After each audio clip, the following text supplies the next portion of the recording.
Kalau huruf dzal maka azin. Kalau huruf dha maka azim. Ada tegang pangkal lidah. Sehingga perubahan dari sifat huruf atau posisi lidah bisa mengubah huruf dari dha menjadi dzal. Perhatikan bagi siapa saja Anda yang sering membaca ayat ini, baik itu di acara-acara pengajian atau acara apapun, baca kembali, lihat kembali tulisannya, sehingga kita terhindar dari hafalan-hafalan yang tidak memperhatikan tulisan, yang tidak memperhatikan makhraj, yang tidak memperhatikan panjang pendek. Memang betul hafal, namun akan terdengar aneh ketika didengarkan oleh seorang yang memahami panjang dan pendek bacaan, yang memahami makhraj dan sifatul huruf. Mohon diperhatikan sama-sama, semoga kita semua terhindar. Allahumma zayyin bil Qur'an lisani wajammil bihi wajhi. Metode Ad-Jani, belajar membaca Al-Quran dari nol sampai mahir, jilid 5. Bismillahirrahmanirrahim. Berjumpa kembali dengan metode Ad-Jani dan alhamdulillah kita masih melanjutkan penjelasan mengenai cara membaca Quran surah Al-Baqarah ayat 255 atau yang kita kenal dengan ayat kursi. Ini adalah bagian yang keempat atau insyaallah ini bagian yang terakhir dan merupakan lanjutan dari 3 bagian sebelumnya. Sebagaimana biasa, video tutorial kali ini juga disampaikan dalam versi mengeja dengan harapan siapapun Anda dapat mengikuti dengan baik. Dan silakan Anda klik tombol subscribe, lalu klik lonceng notifikasi agar Anda selalu mendapatkan informasi terbaru dari video-video kami, lalu share kepada orang-orang terkasih. Semoga ini menjadi wasilah amal jariah kita bersama. Amin. Mari kita mulai. Di sini kita lihat kalimat sebelumnya adalah khalfahum. Jika waqaf atau berhenti maka tidak ada masalah. Khalfahum.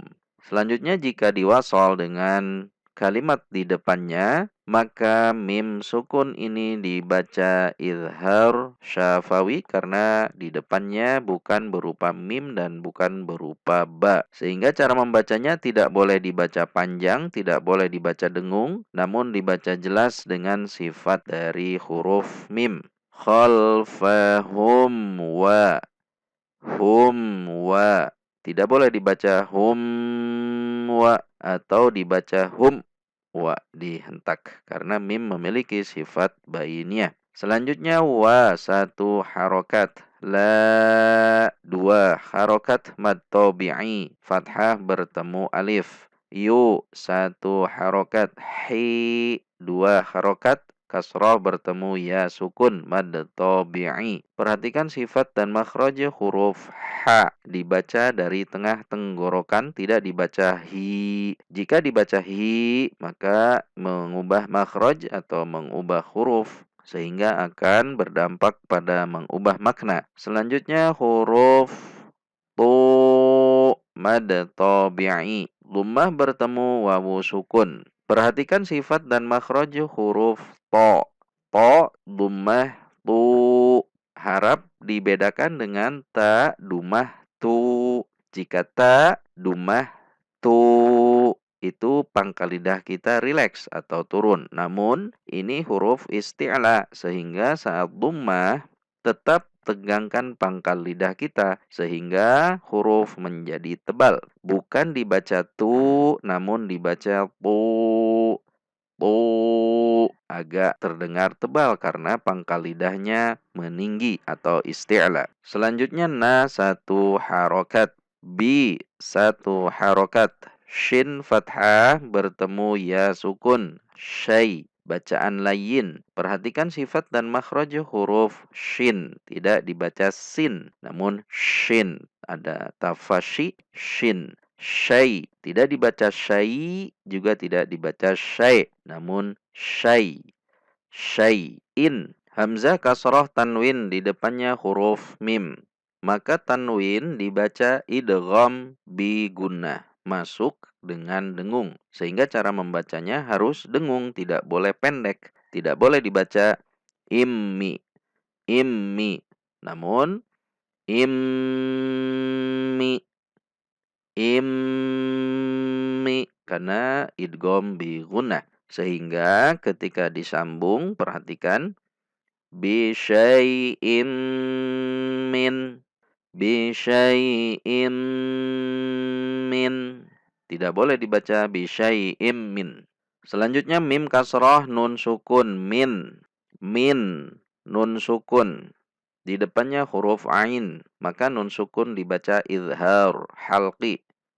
Min'i, min'i. Perhatikan kekurangan atau kesalahan yang sering terjadi pada nun sukun di sini biasanya adalah memantul. Min'i, min'i. Itu saat melepas titik makhraj nunnya terlalu cepat atau mungkin terlalu kasar sehingga menimbulkan bunyi pantulan min, min, min. Nah itu. Hati-hati, harus diperhatikan. Harusnya tahan di titik nun sampai mengucapkan ai. Namun tidak boleh juga terlalu panjang karena ini bukan bacaan gunnah tapi bacaan izhar. Tidak boleh dibaca min ai. Itu bacaan gunnah. Min ai. Namun dibaca min ai. Min ai. Tidak juga boleh dibaca mit ai. Mit ai. Itu bacaan menghentak sehingga sifat dari nun sukunnya menjadi hilang. Selanjutnya ain kasrah masuk ke lam sukun ail, ail. Perhatikan sifat dan makhraj huruf ain, dibaca ai, tidak dibaca i. Baca dari tengah tenggorokan. Ada usaha yang keras dari kita supaya mengeluarkan huruf ai ini dari tengah tenggorokan sehingga membedakan dengan huruf hamzah, tidak dibaca i. Ilmi, ilmi itu hamzah namun ini ilmi. Kesalahan pada lam sukun juga sering memantul ilmi, ilmi. Jadi cara membacanya adalah tekan di titik lam, jangan dilepas sampai mengucapkan mi dengan menjaga sifat bainiyah dari huruf lam. Tidak dibaca panjang, tidak dibaca menghentak.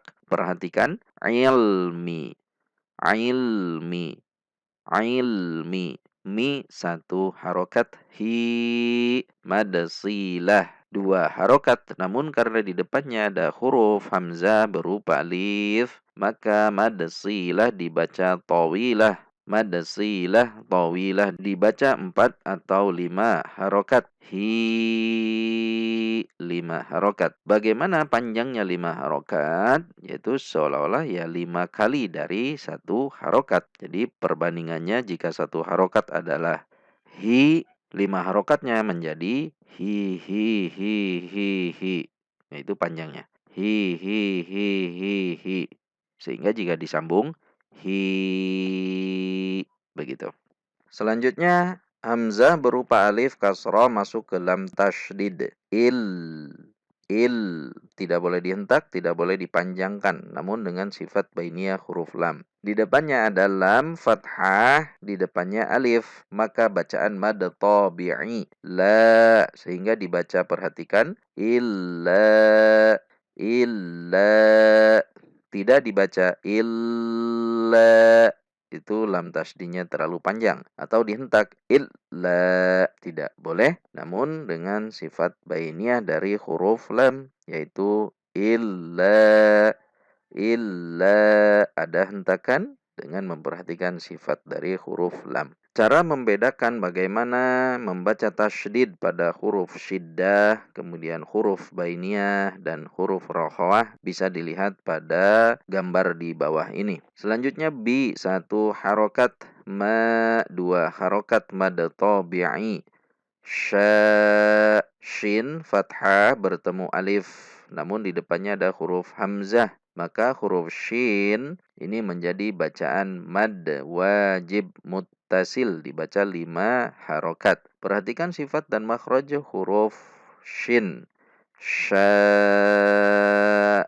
5 harokat. A 1 harokat. Namun karena kita ingin waqaf, maka huruf hamzah disukunkan. Sya'a menjadi sya'. Ada hentakan. Itu menandakan ada hamzah sukun. Kalau kita baca sya' saja, tidak ada hentakan, tidak terhentak, tidak tertahan, maka hamzahnya tidak terbaca. Perhatikan, tidak dibaca sya, namun dibaca sya, ada hentakan. Jika disambungkan sya'awa, tidak ada masalah di sini. Jika diwaqaf, tinggal disukunkan saja hamzahnya. Diwaqaf. Mari perhatikan panjang dan pendek bacaan. Wa la yu hi tu na bi syai'im min ilmi hi illa bi ma sya. Mari kita baca. ولا يحيطون بشيء من علمه إلا بما شاء.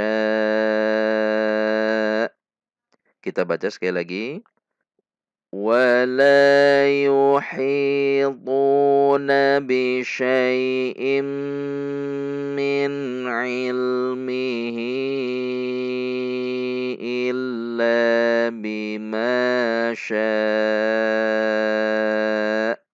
Selanjutnya wa satu harokat, si satu harokat, a satu harokat. Perhatikan sifat dan makhraj huruf ain. Tidak dibaca a,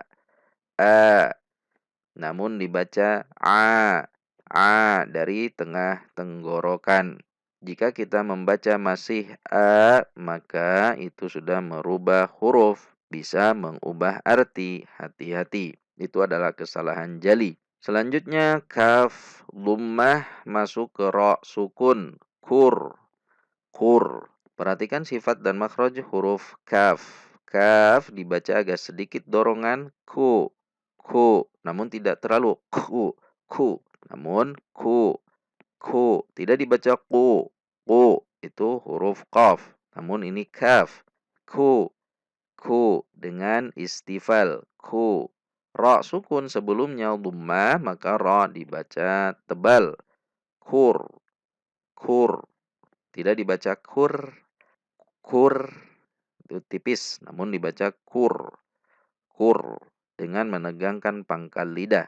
Selanjutnya si, sin kasroh masuk ke ya tasydid, siyu, ya dhammah satu harokat, siyu. Tidak dibaca siyu. Kalau dibaca kursiyu, maka ya tasydid menjadi hilang, namun dibaca kursiyu. Anda bisa melatihnya. Kursiyu. Selanjutnya ha dhammah masuk alif lam samsiyah huruf sin. Hus, tidak tertahan, tidak dibaca hussa, namun dia tidak tertahan atau mengalir. Hussa. Kursiyuhussa. Sin fathah satu harokat, sa. Selanjutnya mim fathah harokat berdiri, mad tabi'i dua harokat. Wawu fathah bertemu alif, wa dua harokat. Ti satu harokat. Perhatikan sifat dan makhraj huruf ta. Meskipun ada dorongan udara saat mengucapkannya, namun tidak dibaca dengan terlalu. Tidak dibaca ti, namun dibaca ti. Di titik ta, ti. Samawati. Selanjutnya wawu fathah masuk ke alif lam qamariyah, wal. Perhatikan, kesalahan yang sering terjadi adalah memantul wal atau memanjang wal. Tidak boleh, namun dengan sifat bainiyah dari huruf lam, wal a. Tidak terputus juga dengan huruf yang ada di depannya. Tidak dibaca wal a, terputus. Tidak juga wal a, terlalu panjang. Namun di antara keduanya wal a. Wal a. Hamzah berupa alif fathah masuk ke ra sukun ar. Ar. Ra sukun sebelumnya fathah maka dibaca tebal ar. Ar dengan menegangkan pangkal lidah saat membaca ra, tidak dibaca ar. Ar. Namun ar. Ar. Selanjutnya di. Ardi. Di. Satu harokat. Perhatikan sifat dan makhraj huruf dad. Di. Di. Titik makhraj dari huruf dad Anda bisa lihat pada gambar di bawah ini memiliki sifat atau titik makhraj yang memanjang. Dari mulai titik lam terus ke belakang sepanjang pinggir lidah. Wal ardi. Wal ardi. Saat diwaqaf, maka huruf dhad disukunkan. Wal ardi menjadi wal ard. Saat setelah ar, langsung lidah kita di titik huruf dhad. Tidak dibaca wal ar. Wal ar. Memang jika sekali lewat, tidak terlihat perbedaannya antara wal ar dengan wal ard. Namun, nanti akan terdengar bedanya ketika kita berakhir pada titik makhrajul dhad. Sehingga huruf dhad tetap dibaca. Kalau tidak dibaca, maka itu kesalahan jali. Bisa mengubah makna. Wal ar. Wal ar. Namun ini wal ar. Lidah kita langsung di titik dhad karena huruf dhadnya disukunkan. Wal ar. Seperti itu. Mari perhatikan panjang dan pendek bacaan. Wa si a kursiyu hussa ma wati wal ard. Langsung di titik dhad. Mari kita baca.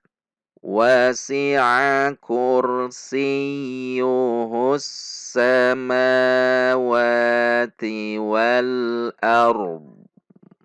Kita baca sekali lagi. Wasi'a kursiyuhus samawati wal ard. Selanjutnya wawu fathah satu harokat. Wa. La dua harokat mad tabi'i. Ya satu harokat. U hamzah dhammah bertemu wawu sukun dua harokat mad tabi'i. Du satu harokat. Perhatikan sifat dan makhraj huruf dal sama dengan huruf ta. Tu dengan du.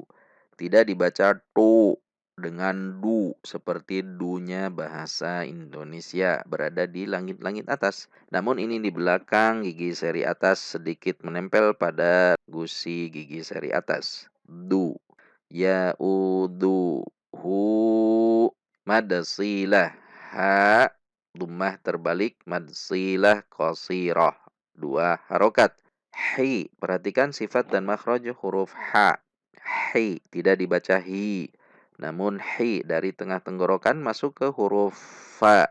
Huruf fa, perhatikan sifat dan makhraj huruf fa, tidak dibaca pa. Sehingga tidak dibaca hip. Hip, namun dibaca hif. Tidak tertahan. Hif. Hif. Tidak tertahan. Selanjutnya lu. Lu. Huruf dha memiliki titik makhraj yang sama dengan huruf tha dan huruf dzal. Perhatikan. Sehingga tidak berbunyi zu. Kalau berbunyi zu itu posisi di belakang gigi seri atas. Sementara ini di bawah gigi seri atas. Perhatikan zu. Zu. Tidak zu. Zu. Itu dengan zai namanya. Karena posisi ujung lidah berada di belakang kedua gigi seri. Namun dibaca zu. Zu. Dengan menegangkan pangkal lidah. Sehingga yang membedakan saat dhammah adalah antara dha dengan dzal adalah di pangkal lidah. Kalau huruf dzal dibaca zu. Kalau huruf dha dibaca zu. Zu.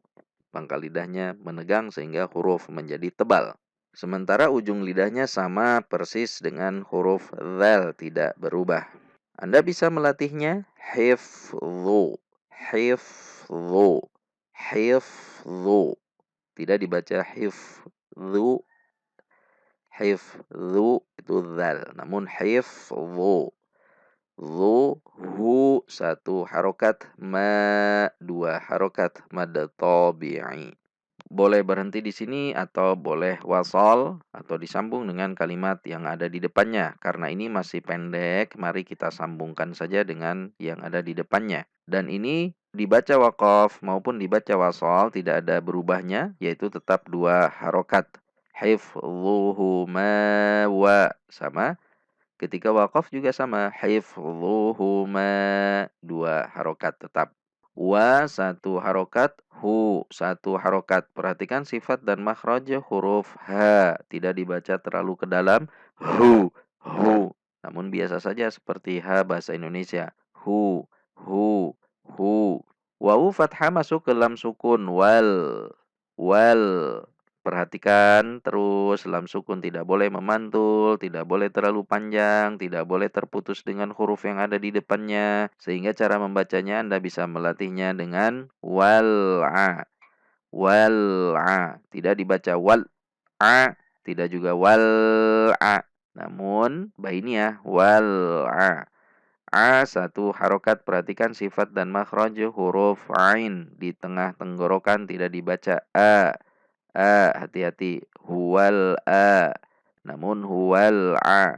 Ada usaha yang keras untuk membunyikan huruf ain ada dari tengah tenggorokan. Meskipun belum fasih pada huruf ain, namun tidak sama persis dengan huruf hamzah. Selanjutnya lam kasrah masuk ke ya tasydid. Liyu. Liyu. Tidak dibaca liyu. Hati-hati. Tidak dibaca aliyu. Namun aliyu. Aliyu. Ada ya tasydid. Nah, ini keseringan kesalahan juga saat membaca ayat kursi. Aliyu. Yu. Ya dhamma masuk alif lam sukun. Yul'a. Yul'a. Tidak dibaca yul'a atau yul'a. Namun yul'a. Lam sukun memiliki sifat bainiyah sehingga tidak boleh dihentak, tidak boleh dibaca panjang, namun tetap tidak boleh diputus dengan huruf yang ada di depannya. Yul'a. Ain fathah a, 1 harokat. Perhatikan sifat dan makhraj huruf ain. Selanjutnya dha kasrah dhi masuk ke ya sukun di depannya maka dibaca mad tabi'i. Kasrah bertemu ya sukun. Dhi, 2 harokat. Mu, 1 harokat. Namun karena di akhir kalimat maka huruf mim kita sukunkan karena kita akan berhenti atau waqaf di sini. Sehingga mad tabi'i ini menjadi bacaan mad arid sukun 2, 4 atau 6 harokat. Azimu menjadi azim. Perhatikan juga di sini huruf dha. Huruf dha itu dibaca dengan menegangkan pangkal lidah. Sementara titik makhrajnya sama dengan huruf tha dan huruf dzal. Di sini harus dibedakan ketika dzal kasrah dibaca zi. Ketika dha kasrah dibaca zi. Ada tegangnya pangkal lidah atau ada isti'lanya. Azim. Kalau huruf dzal maka azim. Kalau huruf dha maka azim. Ada tegang pangkal lidah sehingga perubahan dari sifat huruf atau posisi lidah bisa mengubah huruf dari dha menjadi dzal dengan titik makhraj yang sama namun sifatnya atau posisi belakang lidahnya yang berbeda. Mari perhatikan panjang dan pendek bacaan. Wa, la, ya, u, du, hu, hifdzu, hu, ma, wa, hu, wal, a, liyul, a, zim. Mari kita baca. Wala ya'uduhu hifdhuhuma wa huwal aliyyul azim. Mari kita baca sekali lagi. ولا يؤوده حفظهما وهو العلي العظيم. Perhatikan selalu panjang dan pendek bacaan, kemudian makhraj, kemudian sifatul huruf dari bacaan ayat kursi yang sering sekali kita baca. Sehingga kita bisa memutus kesalahan-kesalahan atau menghindari kesalahan-kesalahan yang selama ini terjadi. Terlebih lagi, ayat kursi ini sering dibaca menggunakan pengeras suara, baik itu saat sedang pengajian atau acara lainnya. Jika kita membacanya dengan salah, maka itu akan terdengar oleh banyak orang. Akan berbahaya jika orang-orang yang mendengar bacaan kita juga mengikuti yang kita bacakan, sehingga menjadi satu kesalahan yang turun-temurun. Perhatikan bagi siapa saja Anda yang sering membaca ayat ini, baik itu di acara-acara pengajian atau acara apapun, harap diperhatikan. Baca kembali, lihat kembali tulisannya, sehingga kita terhindar dari hafalan-hafalan masa lalu, yaitu hafalan-hafalan yang tidak memperhatikan tulisan, yang tidak memperhatikan makhraj, yang tidak memperhatikan panjang pendek, namun hafalan-hafalan yang hanya sering didengar saja. Memang betul hafal, namun akan terdengar aneh ketika didengarkan oleh seorang yang memahami panjang dan pendek bacaan, yang memahami makhraj dan sifatul huruf. Mohon diperhatikan sama-sama, semoga kita semua terhindar. Mari kita sekarang perhatikan bagaimana penggalan makna dari kalimat yang tadi kita bahas. Sebagaimana biasa kita akan melihatnya pada awal Al-Quran, karena ini penggalan makna berarti pada jilid 1, karena Quran surah Al-Baqarah masuk pada jilid 1, yaitu antara juz 1 sampai juz 10. Pada jilid 1 kita akan melihat pada halaman 190 juz 3. Wala yuhitun, dan mereka tidak mengetahui, bisyai, sesuatu apapun, min ilmih, tentang ilmunya, illa bima syaa, melainkan apa yang dia kehendaki. Disinilah manfaat dari penggalan makna. Kita bisa mewakafkan atau berhenti di baris manapun. Ketika tidak ada tanda wakaf, maka saat menyambungkannya kita harus mengulang dari awal baris. Contoh seperti ini. وَلَا يُحِيطُونَ بِشَيْءٍ مِّنْ عِلْمِهِ. Kita berhenti di sini. Namun karena di sini tidak ada tanda waqaf, maka sebelum melanjutkan ke baris bawahnya kita harus mengulang dari awal baris. Min ilmihi illa bima syaa. Itulah kemudahan dari penggalan ma'nawiyah. Kita bisa waqaf atau berhenti di baris manapun dan memulai di baris manapun dengan tidak khawatir maknanya akan terputus atau terpenggal. Selanjutnya, wasi'a kursiyuh, kursinya meliputi as-samawat, langit, wal ard, dan bumi, wala ya'uduh, dan dia tidak merasa berat, hifdhuhuma, memelihara keduanya, yaitu langit dan bumi. Wa huwal ali, dan dia maha tinggi, al-azim, maha besar. Demikianlah penjelasan bagaimana cara membaca ayat kursi dari jilid 5 halaman 41 metode Ad-Jani. Sampai berjumpa di video selanjutnya dan insya Allah kita bisa. Amin. Sadaqallahul azim.